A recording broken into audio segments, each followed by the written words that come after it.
All right, cheers. Cheers. Man, the things we talk about before we start filming. This is great.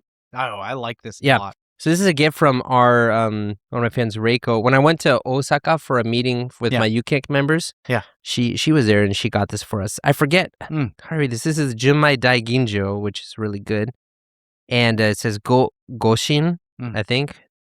Mahoro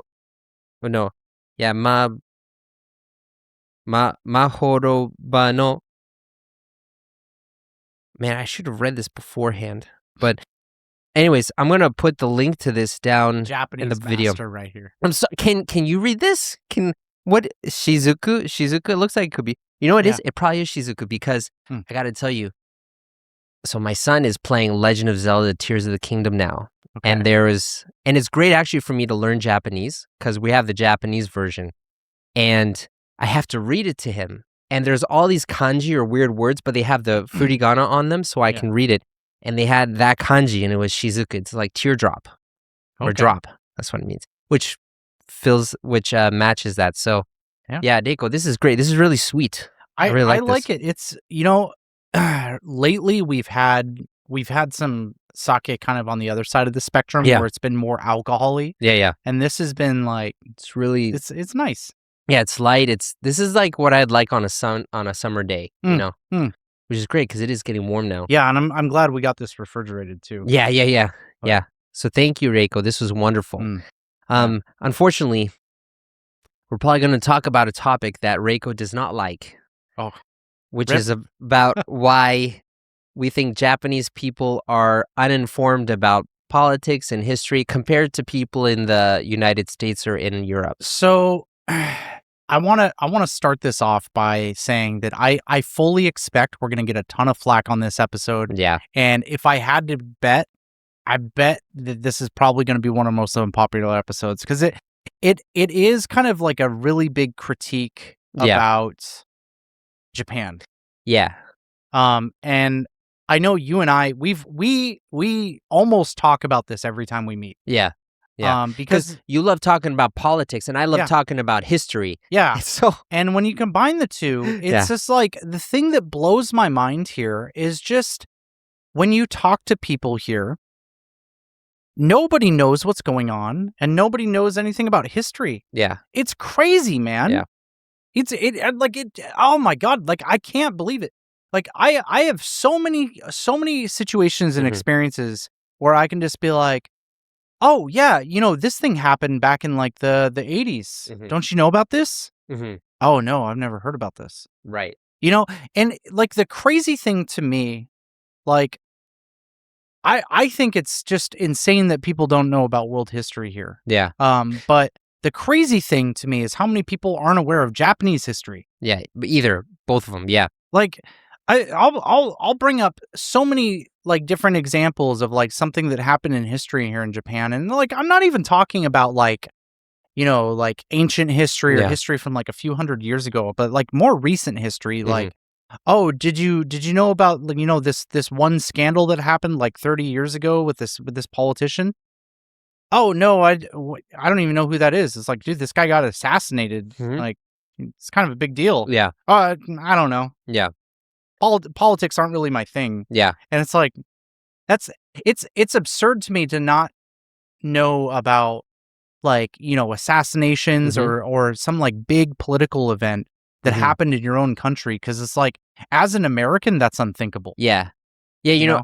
It's funny because when I first came to Japan coming from Germany, I'm not German, but I was born in Germany. And one of the things my dad loves about Germans, and he actually would complain to me a lot when I was growing up about Americans compared to Germans, is how German people are so intense when they talk about politics or history. And they, like, of course, this is a small sampling pool. These are his friends in Germany. Yeah. But he would go to a bar and they'd start talking about politics. And even if they had different opinions, at the end they would end amicably. Maybe they would like give each other new things to think about. And I think in the United States it's a little bit different, but I think it's changed recently.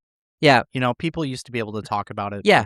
But still, I mean, when you're in the West, when you're in Europe and you're in the United States, it's kind of expected that you can talk about basics. Yeah. But in Japan, I feel like a lot of people in Japan are focused on the present. It's actually for this is me stereotyping, of course. It's actually quite like Zen or Buddhist, where it's like, don't think about the future.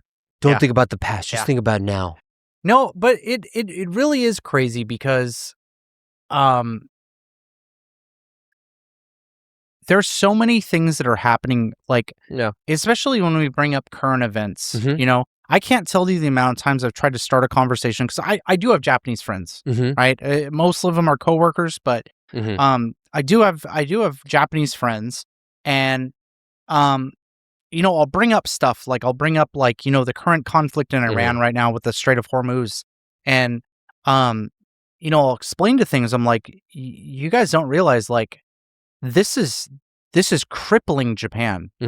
Japan is in like dire straits because of what's going on right now, and no one really knows anything. You know, they'll be like, oh yeah, I heard there's like some kind of like conflict with like America and Iran, but you know, I don't know anything about it. And it's like, dude, how could you not know about this? Like, there's things in the past month. So I do 3D printing. I can't buy IPA, which stands for isopropyl alcohol. I can't buy it because there's no isopropyl alcohol in Japan. Like the 99% proof. You can't buy it here. And I didn't even know it, but that is an oil product. You make that from oil, right? And that is just one small example of the vast amount of things that you can't buy here because of that conflict. Yeah, I saw actually, you know, I just saw on the news online yesterday that Calbee, the potato chip or potato stick manufacturer, they're shifting to doing the packaging of their most popular products in black and white. I just saw that, and then there's another. I want to say they're like a soba manufacturer, and they have started printing their soba packs with no label on it. Because they can't afford to put the label on it. Another example, there's a term called flashbanged, but I guess people who don't know what a flashbang. I don't even know what that is. A flashbang is a loud, bright explosive that police will use, like to completely disorientate somebody. Like, you know, if they're trying to go inside a building, it's a grenade. It's a flash bomb, right? Right, and it shoots out a bright light and it makes a really loud sound and disorients someone. And so there's a term that you use, flashbang, as something that like instantly surprises you. And I feel like I was flashbanged this morning because I rode the bus because sometimes I ride the bus in the morning because I don't want to walk 20 minutes. So I rode the bus to the train station this morning and I got off to pay, and the normal fare is 210 yen. And it's like to cover literally a 20-minute walk. It's not even a 5-minute bus ride. And I went up to pay this morning, and I put in, and normally it like beeps when I paid, and there was no beep, and the bus driver like looked at me like, dude, that's not enough. And I'm like, what do you mean it's not enough? This is 210. He's like, no, it's 230 now. The price just went up 20 yen. That's almost a 20% increase in the bus fare in just 2 weeks. It's crazy. Like, Japan is hurting right now. What's funny, because I remember when I moved to Yokohama 2 years ago. Taking a Tokyo bus or taking a bus was 210 yen. And then it moved up to 220, and I was like, oh, this is the same as the Yokohama subway now for the minimum fare. And then it went up to 230. It's like, oh, okay, now it's 240. You know, and it's like, it just keeps on going up. And I understand why this happens, but this is getting a little bit far away from the point. We could talk about price increase, international conflict, but bringing it back to like people. So was there like an experience you had where you really felt that Japanese people are uninformed, like a specific talk with someone recently? I mean, I feel like you're targeting it in one direction of a conversation. I can share my stuff too. But like, you know, look, I'm just gonna address the elephant in the room. Like, you can't have a conversation about like World War II and post World War II here. Yeah. You just can't, because I've tried so many times, and like, I'm sure we're gonna get in comments that are people are gonna be like, oh, you guys don't know what you're talking about, and actually this and this happened. But it's like, at some point in the room, at some point in time, you have to come to terms with the fact of like, this is the reality of what happened in World War II. Yeah. And the reason why World War II is just constantly brought up is because it just reshaped the landscape of Japan. Yeah.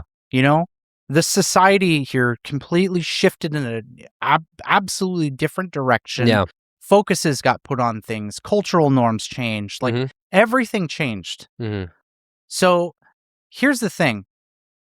When you look at the events that happened in World War II, and you look at the different sides of the conflict, you have Germany, who took a completely different opposite stance that Japan took at the end of the war, where it's like they just fully admitted everything. And, the German people have like lived kind of in like a really guilt-ridden existence for the past like 50 years. Yeah. And, I think a lot of people would argue that they kind of went too far in that direction. Yeah. Right. But the thing is like, you will never, ever meet a German person who denies anything. Yeah. Right? Well, recently they're starting to come out a little bit more, but... Well, sure, but like, most reasonable people, if you talk to them, they're like, it's like this, and this happened, and, we have to live with it. Yeah. Right? And it really changed who we are as a people. And you can't have that conversation here. Yeah, it's tough because it's like...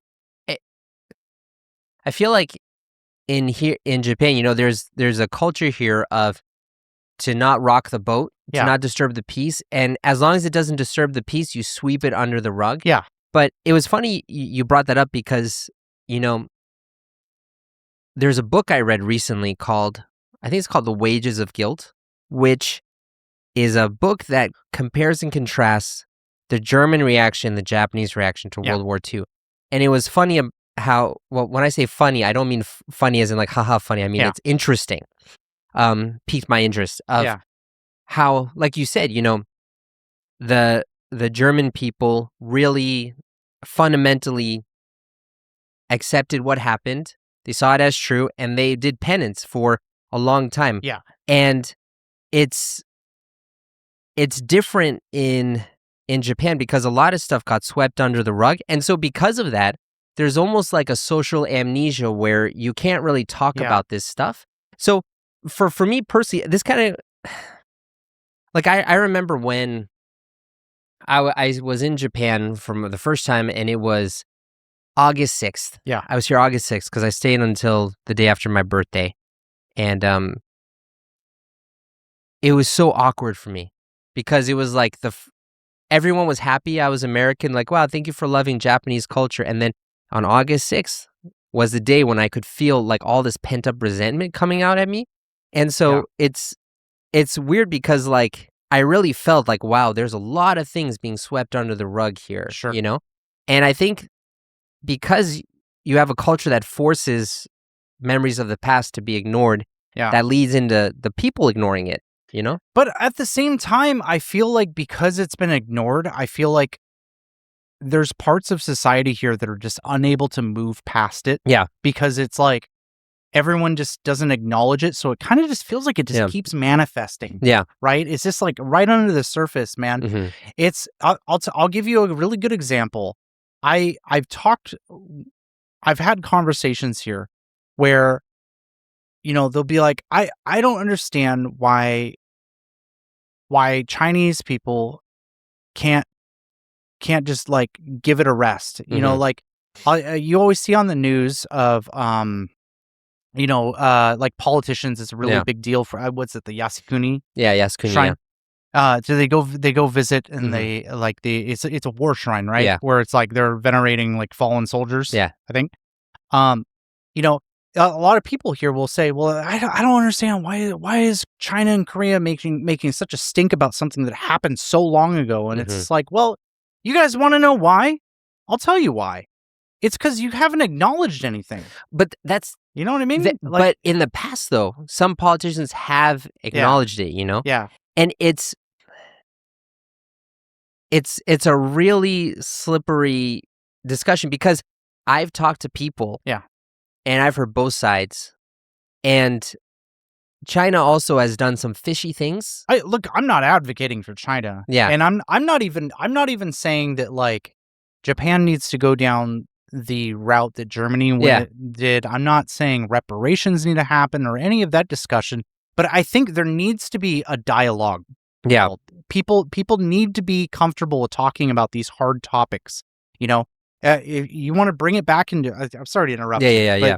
But like you want to bring it back into American discussion. One of the things that I think America is very good at, and I think Europe does this pretty well too, is like we're okay with talking about the atrocities that we committed. It's almost like history class in America nowadays is all about the atrocities America did. Yeah, to the point where I think they paint America in a really negative light. Yeah. And I think regardless of the country you're in, you shouldn't be growing up learning about the history of your country through purely negative light. Yeah. You need a little bit of both. Yeah. Right? But one of the things that you do in America, go up to an American and ask them about Japanese internment in World War II. Yeah. They'll talk about it. When you say Japanese internment, what do you mean? The internment of Japanese Americans in World War II. Yeah. They were all put in camps. They were horribly treated. Nobody looks at that and goes, I don't want to talk about it. Nothing happened. Every American will say, oh, yeah, that was horrible. Yeah. Right? Talk about Native Americans, the Trail of Tears. 9 million Americans were massacred on Trail of Tears too, as they were kicked out. Talk about the genocide in the Philippines when the Philippines was turned into an American colony in the early 1900s. America's done some messed up stuff. Yeah, right. All throughout history, it's done messed up stuff. And Americans have no problem talking about it. Yeah. And that I think is a really important thing. Yeah. Right? I'm not advocating for Japan to like get down on their knees and apologize or anything, but I really wish that people would take the time to talk about these kind of things because they're important. Yeah, dude, that's so not the book Wages of Guilt I was reading, but I was reading another book though that was talking about how, you know, at the end of World War II, you know, most of the world saw that Emperor Hirohito. I'm speaking English, so I'm saying Emperor Hirohito. If I was speaking Japanese, I'd say Showa Tenno. Tenno-sama. I know some people have said, oh, you should call him by his name, but English is different. Just like American English-speaking historians talk about Prince Hirohito, Akihito, Naruhito. They use those names. Just like we say Queen Elizabeth, you know. But anyways, so everyone wanted to try Emperor Hirohito as a war criminal, but General MacArthur saw it as expedient to wipe his slate clean and be like, okay, let's just put the emperor away. Like, it's funny. If you watch the recordings of the Tokyo tribunals where they were trying all the war criminals, they had coached them to not blame the emperor. And there's actually a clip in there of Hideki Tojo, you know, the war minister. And he basically says that the emperor was responsible and had to say over all the important decisions during the war. And at that moment, they stop for a recess and he goes away and he comes back and says, sorry, I misspoke. I retract my statement. Yeah, it was actually me the whole time. Basically, you know? Yeah. And so you have like this kind of like putting things under the rug, and even America was complicit in that, you know? And so it's like, it's hard to unearth those things, especially when you have a culture that first you have like honoring of your relatives, of your ancestors. You also have like, don't rock the boat, try to keep the peace, and appearances, the reality doesn't matter. What matters most is the appearance, you know? And I think that just makes it hard to talk about history. Yeah, it just really frustrates me because look, I've been hearing Japanese education, and like, look, I really want to say, like, the whole theme of this episode, I really don't want people to like listen to this conversation and like think that like I think that Japanese people are dumb. That's not what I think. I don't think people are, you know, forcefully ignorant. Like they just want to pretend that things didn't happen. I think the main thing is I think education has failed people here. Yeah. And I think that to an extent that is deliberate. Yeah. but I do think education has failed people here. Because you know what? Like I said, I've been here in Japan for about 10 years. All 10 years, I have taught at a I actually not a public school, but a private school. But I've been here at like a normal school in Japan all 10 years. And one of the things that I observe, because I pay attention to the other subjects in class. I pay attention to what students are learning in math, social studies, history, you name it. Like I know how students go about their daily lives, and I know what they learn throughout the year, from junior high all the way to graduating high school. And when the subject of World War II and what Japan experienced at the time, they don't learn anything about the conquest of the Japanese army throughout Asia. It just kind of glosses over everything until the atomic bombs are dropped, and then there's a really big focus on Hiroshima and Nagasaki and the experience that people are going through, which I do think is very important to learn. Yeah, for sure. But the problem that I have with that is it provides no context. It's like a fucking volcano erupted and a bunch of people died. Yeah. That's how it's portrayed. Yeah. Right? And I think that is a massive disservice to people here. Yeah. It's important to know about the reason why things happen. Yeah. Right? It wasn't just one day America was like, hey, we got this new bomb, so let's just try it out. You know? I mean, it's... don't even go down that route.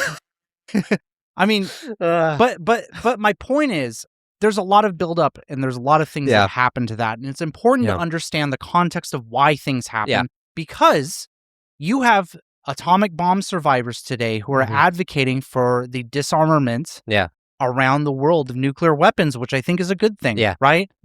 At the same time, you have a massive pacifist stance that most people, including most politicians, have on Japan.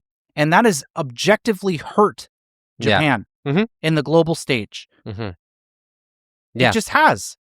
Yeah, I think, so one of the things that really got me interested in history, right, was more so than politics. Because if there's something that I feel like I can influence, then I'm interested in it when it comes to politics. Sure. So local politics, I'm down for, But when it comes to history, though, what I realized is, kind of like, I'm living in the present. And I want to know how things are going to turn out. Because that can help me prepare and live the best life that I want. But in order to know, like, it's kind of like when you see a dot on a graph. It's like, what direction is that dot going to go? You don't know unless you've seen the path behind it. Then you can plan a trajectory of, it's going to go this way. And it was that when I realized, if I know the past, I can start to predict the future, and seeing, not just knowing the dates or whatever, but seeing the relationships that you're talking about.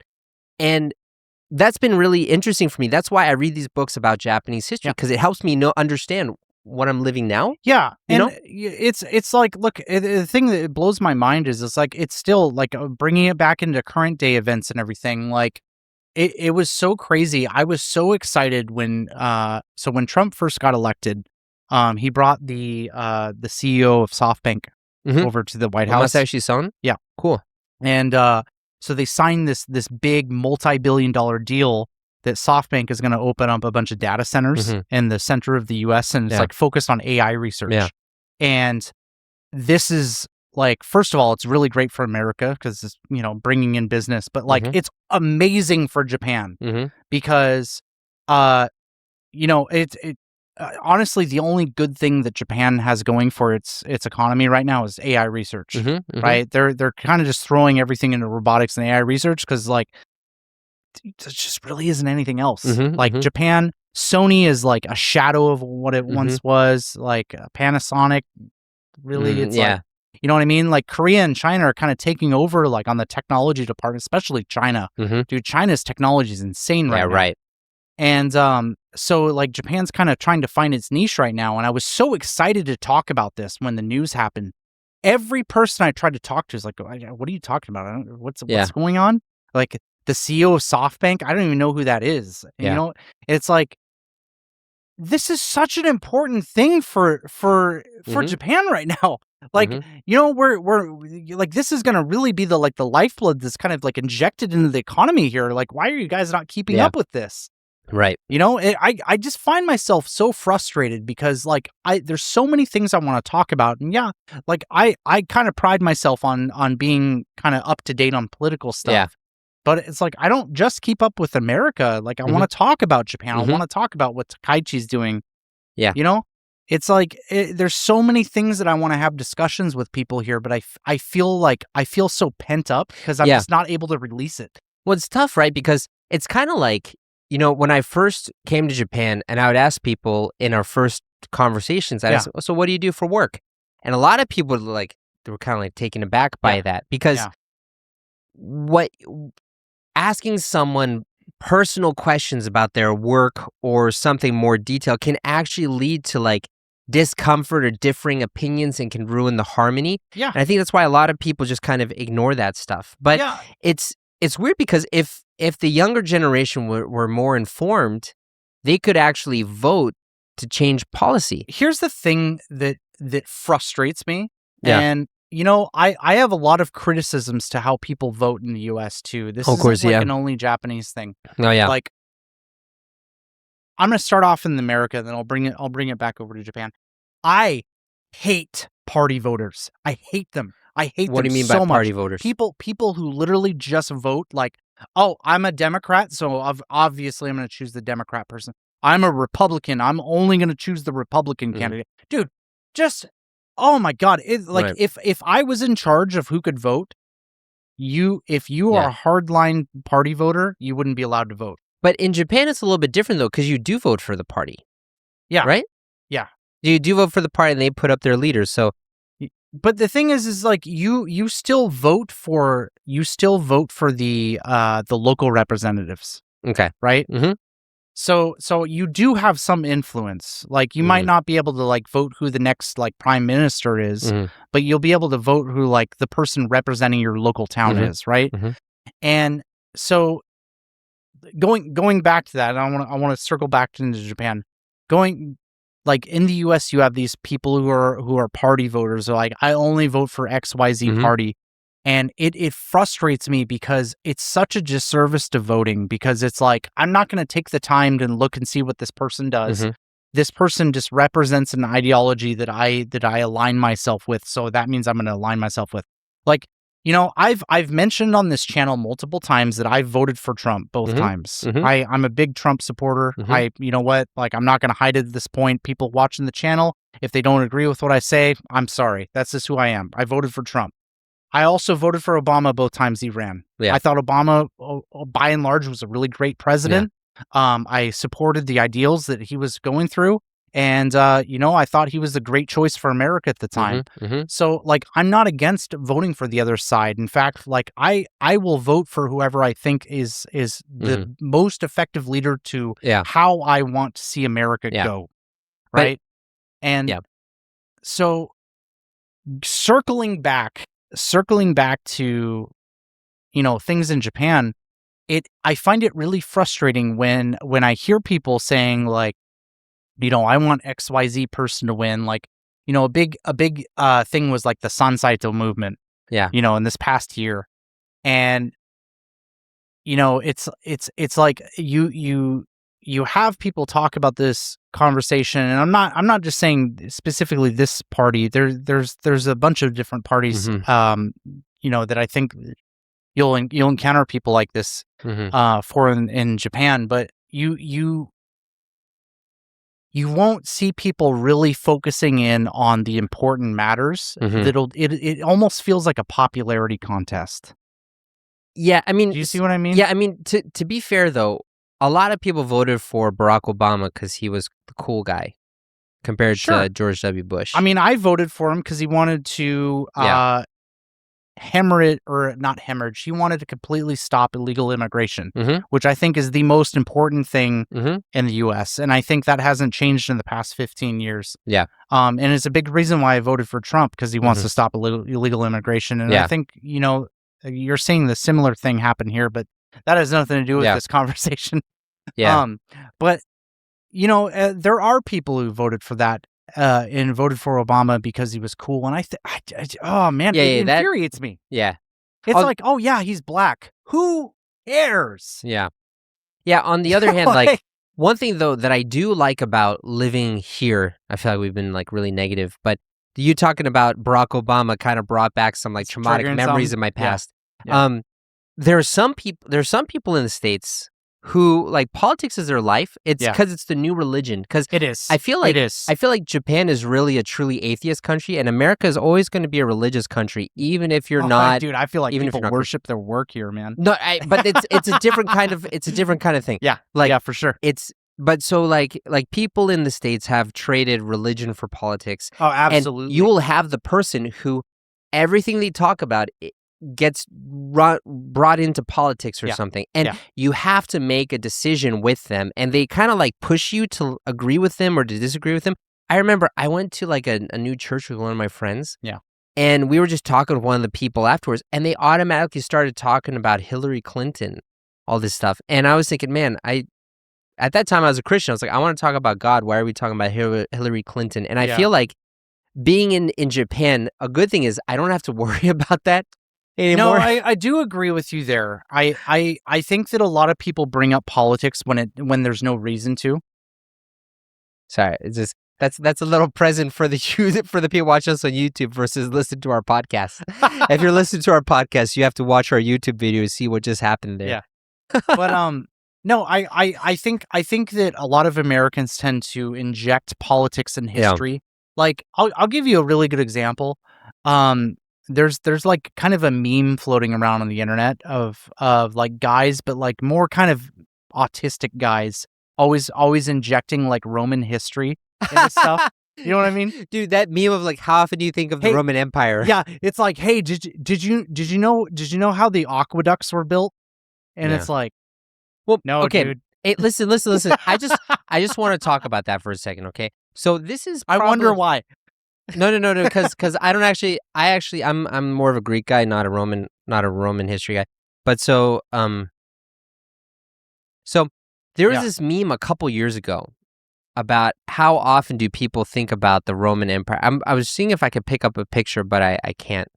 But yeah, so basically it started off, I think it was on TikTok or Instagram or something, where this girl, she went up to her husband and was like filming him. By the way, if my wife ever does that, I'm probably going to divorce her, because that's like the hard line, huh? That is like the peak of disrespect right there, like without permission, you know. Anyways, so she goes up to her husband and films him, says, "Hey, honey, how often do you think of the Roman Empire?" And he's like, "I don't know, like once every 2-3 days."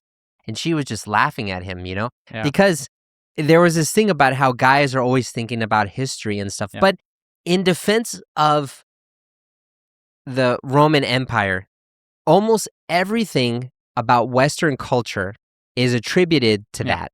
And if you are a deep thinker and you think about to the source of where things come from, it's probably going to go there or Greece. It's one of those. Yeah. You know? Or China. Well, in Japan especially, it's going to go to China. But yeah, so it's one of those things where it's like, I don't even know why I brought this up, but it's just, I think about the Roman Empire probably like once a week, I guess.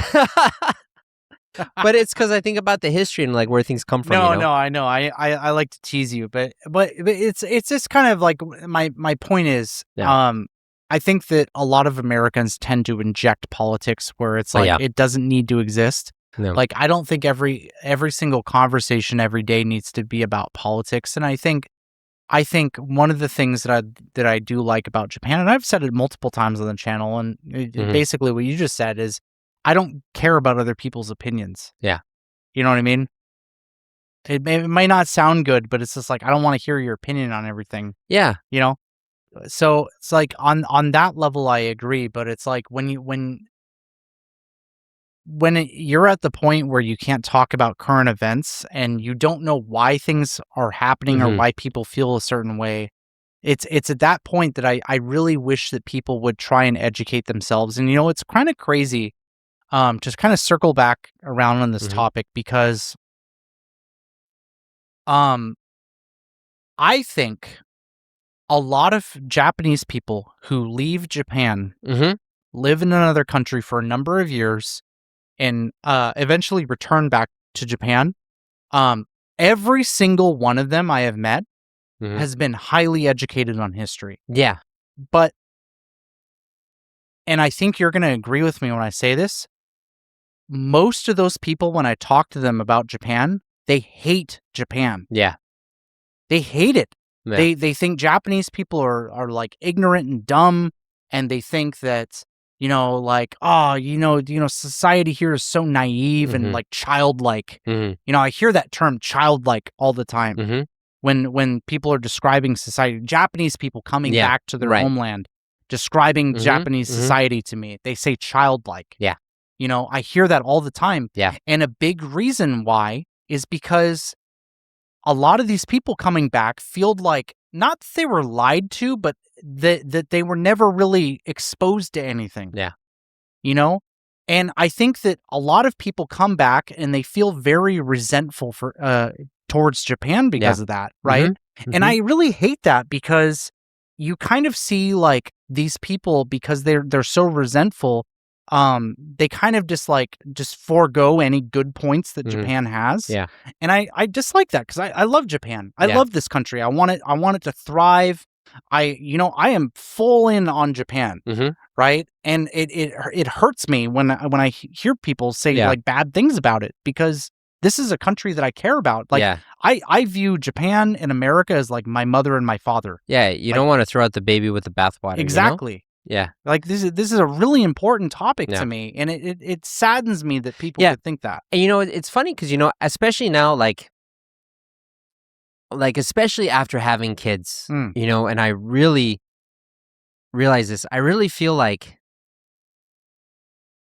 although they're very immature and don't know how to handle their emotions very well, I think children are the peak of humanity. As in like they are the most unapologetically human. Oh, whereas absolutely. But man. then as time goes on, they get hit with rules. Oh, I can't do this. Oh, I have to, and then they start kind of like policing themselves, But I think one of the keys to having a full life as an adult is to be able to access that childlike state again when you want. Not as in not like, oh, I'm going to forget about my life, I'm going to go into debt to go to Disneyland, shit like that. But hint towards our next another episode. but like being able to enjoy the things, and I feel like in Japan it's very easy to do that. Whereas in the States it's almost like, that's so childlike. Why are you doing that? And so having that balance, but so I wish there would be a way for people to kind of preserve that childlike aspect, but then also being able to open up and talk about real things and not worry about getting offended or something like that. I mean, it all goes back to education, man. Yeah. It really does. It goes back to getting away from this root memorization crap, because here's the thing with root memorization, especially when it comes to history, politics, and social studies and that kind of thing. It all just depends on who your teacher is. Yeah. They decide what you learn. Yeah. Right? Yeah. Actually, now you say that, my best teachers in high school were my history teachers. And that's probably why I like history so much. I remember when I was a sophomore in high school, I had a teacher. His name was Mr. Butters, not from South Park, but his last name was really Mr. Butters. Okay. And he when we were learning about World War I, because World War I gets kind of shoved out of the way because World War II is so big. Yeah. But he had this skit where he talks about the cause of World War I, which was the assassination of Archduke Franz Ferdinand of the Austro-Hungarian Empire. And he would walk around with a fake mustache on, and he would use his desk chair as the horse and carriage of him going around, and when he would get hit, he'd pretend he'd fall on the floor. And it's funny because he was making it into a theatrical experience, but it was because of teachers like that I really loved history. I have maintained this belief my whole life, and I think was he a veteran? Do you know? I don't know. Okay, because my history teacher in high school was a veteran, and actually I had another veteran teacher in junior high, And I think veterans, like, I think it should be a requirement to be a veteran to be a history teacher. Okay. Because dude, you talk to anybody who was in the military, I guarantee you they know everything about history. Yeah. Well, like, you have literally everything, man. Yeah. And it's just like there is no person who will motivate you into like and interest you more in history than those guys. Yeah. Yeah. But anyways, we've been talking quite a bit. Yeah, I mean, this has been great. So we basically shit talked about Japan for a while, and now we kind of covered our butts at the end. No, but it's like, here's the thing. I have a lot of criticisms about mainly about the education here, because I honestly, like I said, I do not put any blame on people here. Yeah. I've seen how people learn. I've seen like it's taught in school, and how are you supposed to know? Yeah, right. You don't get taught it, right? But at the end of the day, the reason why I bring this up is because I really care. I really care about this country. I care about the people here, and I like it. I just find it so frustrating because, like I said earlier, I feel like a lot of people are being done like a disservice. Yeah, here. right. Yeah. Well, I really agree with you, man, and I'm looking forward to the comments.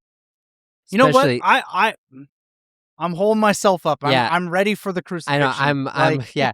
This is the end of the Austin and Arthur Show channel. It was a good run, guys. Yeah, thank you. No, the final episode will be when we have an episode only on World War II, which I don't think we're ever going to do until we want to quit, and then we'll do that one. I'll see you next time, man. Yeah.